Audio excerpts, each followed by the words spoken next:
کیا ہوا ہے دمیر دمیر؟ جبکہ دمیر رک کے اپنے بھائی کو دیکھنے لگا۔ میرا بیٹا سانس نہیں لے رہا، یہ کہتے کہتے وہ رو پڑا تھا اور تیزی سے باہر کی طرف بھاگا تھا۔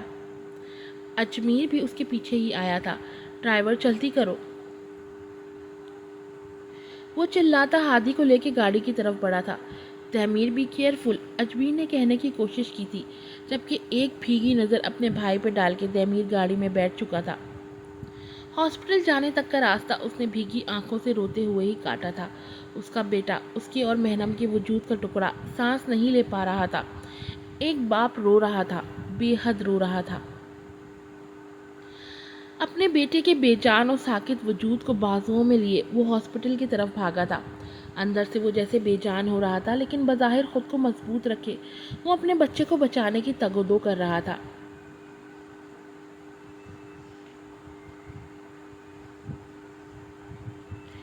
تو ادھر کیا کر رہا ہے؟ اصغر کو اپنی جھوپڑی کے ارد گرد منڈلاتے دیکھ کے شین غصے سے چلائی تھی، جبکہ وہ اپنی بدتیسی کی نمائش کرتا شرمندہ شرمندہ سا اس کے قریب آنے لگا۔ وہیں رہ کے بات کر، شین پھر سے چلائی تھی اور اصغر کے قدم وہیں رکے تھے۔ تجھ سے معافی مانگنے آیا ہوں شین، میرے کو معاف کر دے۔ کیوں معافی مانگنے آیا ہے تو اپن سے؟ اس چہرے کے لیے، اس سیاہ داغ کے لیے؟ شین کی بات پہ وہ شرمندہ سا نظر چرا گیا۔ وہ نیلم جھوٹی نکلی، فریبی نکلی، مجھے دھوکہ دے گئی، کسی اور کے ساتھ شادی رچا لی۔ مجھے کہتی ہے کہ تو شین کا نہ ہو سکا تو میرا کیا ہوگا؟ شین معاف کر مجھے میں تیرے سامنے شرمندہ ہے بہت۔ شین اسے سپاٹ نظروں سے دیکھ رہی تھی، جبکہ وہ ہاتھ جوڑے شرمندہ سا مسکرانے کی کوشش کر رہا تھا۔ نیلم کی تو سن لی، اب میری بھی سن۔ جو تو کہے گی وہی کروں گا، اصغر جلدی سے بولا۔ شین تو جیسے حرامی کا سایہ بھی اپنے قریب برداشت نہ کرے۔ اپنی اوقات کا تھیلا اٹھا اور نکل جا ادھر سے، اپن تھوکتی بھی نہیں ہے تجھ پہ، تو نفرت کے قابل بھی نہیں، نکل ادھر سے۔ وہ اونچی آواز میں غرائی تھی، جبکہ اصغر آس پاس آتے ہوئے لوگوں کو دیکھنے لگا۔ دیکھ شین، عزت کا جنازہ نہ نکال، بتا رہا میں۔ کیا بتا رہا تو اپن کو؟ وہ غراتی اس کے قریب آئی تھی، جبکہ اصغر بوکھلا کے پیچھے ہوا تھا۔ کیا بتائے گا تو اپن کو؟ بے غیرت موالی، تو اپن کو آنکھیں دکھاتا ہے؟ تیری دونوں آنکھیں انگلی ڈال کے نکال باہر کرے گی اپن۔ شین کو تجھ سے گھن آتی ہے، گھن؟ وہ چیخی تھی، سب ان دونوں کو ہی دیکھ رہے تھے۔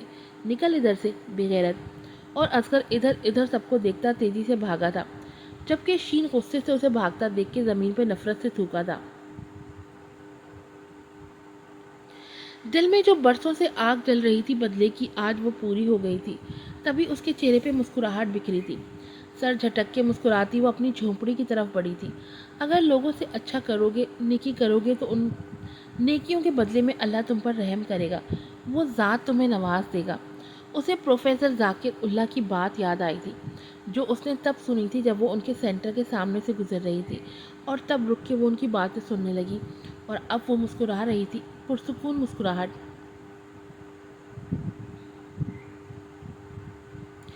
ہاسپٹل کوریڈور میں وہ ادھر ادھر ٹہل رہا تھا، جبکہ اس کا بیٹا آئی سی یو میں تھا، جہاں ڈاکٹر اسے سانس دینے کی کوشش میں مصروف تھے۔ مہنم، کہاں ہو تم؟ وہ زیر لب کہتا بھیگی آنکھوں سے آئی سی یو کے بند دروازے کو دیکھنے لگا۔ دمیر، اجمیر کی آواز پہ وہ چونک کے موڑا تھا جہاں وہ گارڈ کے ساتھ کھڑا تھا۔ دمیر آگے بڑھ کر اپنے بھائی کے گلے لگ گیا۔ اجمیر میرا بیٹا، میرا ہادی، وہ اندر ہے۔ وہ روتے ہوئے ہچکیوں کے بیچ کہہ رہا تھا، جبکہ اجمیر اس کی پیٹھ سہلانے لگا۔ بس چپ ہو جاؤ، سب ٹھیک ہو جائے گا، ہمارا بیٹا، ہمارا ہادی، دیکھو ڈاکٹر سب وہاں موجود ہیں۔ یہ سب سزا ہے، میری سزا ہے، میرے کیے کی سزا۔ میں کتنا سیاہ بخت ہوں، دولت کے ہوتے ہوئے بھی میں کچھ بھی نہیں کر پا رہا، میں کچھ نہیں کر پا رہا۔ دمیر بلک بلک کے رو رہا تھا۔ مجھ سے جڑے میرے سارے رشتے کمزور پڑ رہے ہیں، اور میں اپنے رشتوں کو نہیں بچا پا رہا، میں کسی کو نہیں بچا پا رہا۔ ڈاکٹر نرس کے ساتھ آئی سی یو سے نکل کے ان کی طرف آیا تھا، جبکہ دمیر وحشت بھری نظروں سے انہیں دیکھ رہا تھا۔ He is out of danger mister Demir, but doctor Sardar چپ ہو گیا تھا اور نظریں چراتی وہ اجمیر کو دیکھنے لگا جس کے چہرے پہ بے چینی تھی۔ مسٹر دیمین، آپ کا بیٹا شوق کی وجہ سے ہوش میں نہیں آ رہا اور ہم بس اتنا کر سکتے ہیں کہ اسے انڈر آبزرویشن رکھیں۔ دیمیر کو اپنی ٹانگیں شل ہوتی ہوئی محسوس ہوئی تھی، تبھی وہ نیچے گرا تھا۔ دیمیر!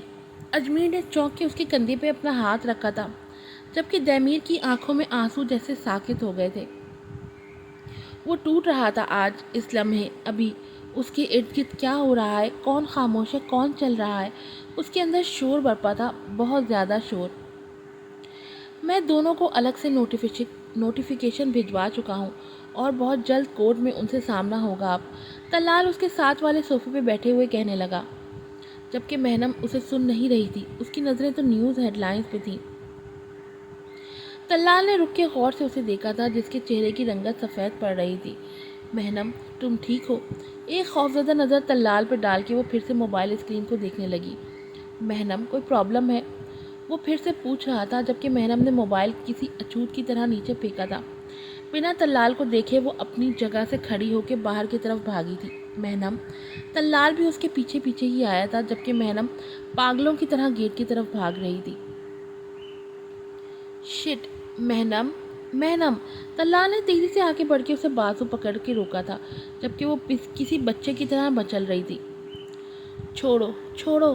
مہنم، کیا ہوا ہے؟ Can you tell me please? Talal نے اسے دونوں بازو سے جھٹک کے سوال کیا تھا۔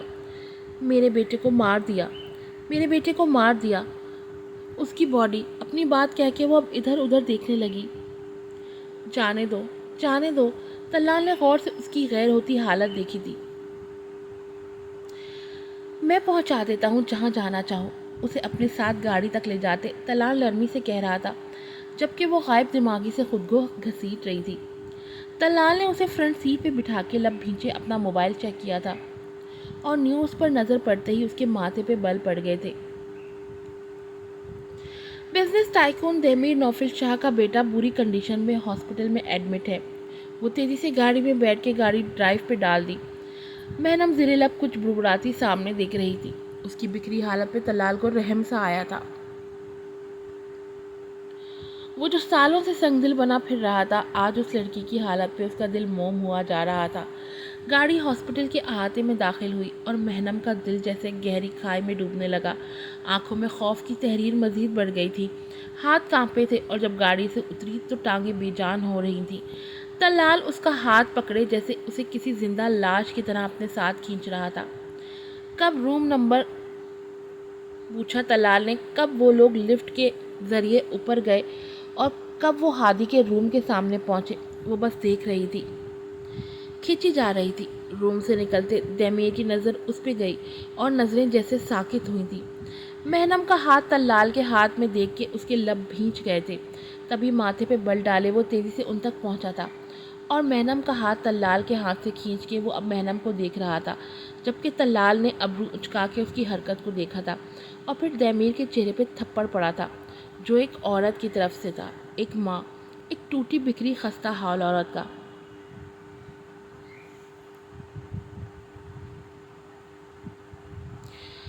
مرد ہو تم، خود کو مرد کہتے ہو، ایک خستہ حال جھوپڑی کی بھکارن کو محبت کے خواب دکھا کے اسے دربدر کر دیا تم نے۔ اس سے بہتر تھا میں اس جھوپڑی کے ہر مرد کی ہوس کا نشانہ بنتی، لیکن کبھی تمہاری بیوی نہ بنتی۔ وہ ذلت سہ لیتی، لیکن ایک مرد نے تو مجھے ذلیل کر کر کے مجھے برباد کر دیا، مجھے تباہ کر دیا۔ میرا بیٹا تھا ہادی، میرا بیٹا۔ وہ رکی تھی، اس کی آنکھوں سے وحشت ٹپک رہی تھی، بات کرتے کرتے سانس اکھڑنے لگی تھی، جبکہ دیمیر لب بھینچے اسے دیکھ رہا تھا۔ وہ بیٹا تھا میرا، کوئی انتقام تو نہیں تھا نا؟ مار دیا اسے، مار دیا۔ وہ ننھا وجود، وہ اسے تو میں نے چیل اور کتوں سے بچایا تھا، مجھے کیا پتا تھا کہ اسے اس دنیا میں نوچ کے ختم کرنے والا بھیڑیا بھی موجود ہے۔ آنسو اس کی گال پہ ڈھلکے تھے۔ ہمارا ہادی زندہ ہے مہنم، دیمیر نے کہنے کی کوشش کی تھی، جبکہ مہنم کو اپنی سانسیں ختم ہوتی محسوس ہو رہی تھی۔ تبھی اس نے بے چینی سے اپنے دل کے مقام پہ ہاتھ پھیرا تھا۔ مہنم، یو اوکے؟ طلال نے اسے دونوں کندھوں سے تھام کے پریشانی سے پوچھا تھا، جبکہ دیمیر نے اسی تیزی سے طلال کو دھکا دے کے پیچھے کیا تھا۔ دور رہو مہنم سے تم، وہ کرایا تھا، جبکہ طلال نے شرربار نگاہوں سے اپنے سامنے کھڑے دیمیر کو دیکھا تھا۔ Mind your own business mister Demir Shah. Next مجھے ہاتھ بھی لگانے کی کوشش کی تو میں تمیز بھول جاؤں گا. سرد آواز میں اپنی بات کہہ کے وہ پھر سے مہنم کی طرف متوجہ ہوا تھا جو اپنی کنپٹی سہلاتی اپنی سانس بحال کرنے کی کوشش کر رہی تھی، لیکن دیمیر پھر سے اس کے سامنے دیوار بن چکا تھا. Who the hell you are؟ نکلو یہاں سے اور مہنم سے فاصلہ رکھو. دیمیر دانت پیستے غرایا تھا. مہنم کی زندگی کی سب سے بڑی غلطی ہو تم، وہ بھی طلال ہی تھا. بنا کوئی اثر لیے اس نے اپنی بات کی تھی. دیمیر نے اس کا کالر دبوچا تھا. You bastard. ساتھ ہی اپنے ہاتھ کا مکہ بنا کے طلال کو مارنا چاہتا، لیکن طلال نے اس کا ہاتھ روک کے اسے پیچھے دھکا دیا تھا، اور اسی لمحے دونوں کی نظر مہنم کی طرف گئی تھی جو زمین پہ بیٹھتی جا رہی تھی. مہنم. دونوں تیزی سے اس کی طرف بڑھے تھے، لیکن دیمیر اسے تھام چکا تھا اور اب سرد نگاہوں سے طلال کو دیکھ رہا تھا جو لب بھیجے دیمیر کو ہی دیکھ رہا تھا.